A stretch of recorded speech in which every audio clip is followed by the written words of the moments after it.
Here's the story of Black Annis, one of the most chilling figures in English folklore. In the rugged countryside of Leicestershire, near the Dane Hills outside Leicester, the people once whispered of a nightmarish hag known as Black Annis. She was said to be a hideous, blue-skinned crone with sharp iron claws and a single bloodshot eye. Her face was twisted with malice, and her mouth dripped with the flesh of her victims.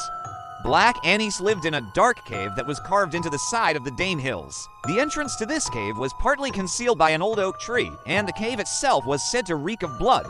Here, she hung the skins of children she caught, tanning them into garments for herself. Some claimed that the walls were lined with these grisly trophies, fluttering like grotesque curtains in the wind.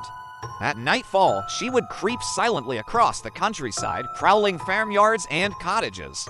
With her claws, she would reach through windows to snatch away infants or unsuspecting children. Parents told their little ones to behave, warning that if they stayed out after dark, Black Annis would come for them. Even livestock was not safe. She was said to drink the blood of lambs and sheep before devouring their flesh. The people of Leicestershire eventually developed defenses against her terror. Cottages were built with tiny windows, just wide enough for a little light, but narrow enough to keep her talons out.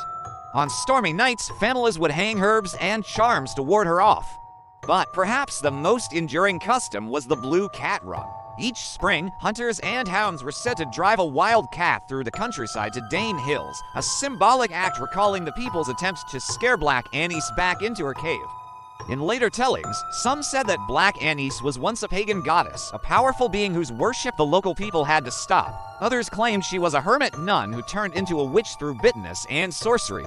Over time, her image became a cautionary tale, a blending of folklore and the fears of the people.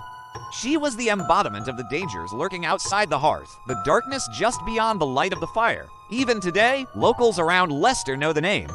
The winds through the Dane Hills are said to carry her howls. And when night falls, some still glance at their windows and whisper, "Keep inside, for Black Annis roams the dark." Thanks for listening, and I'll see you next time.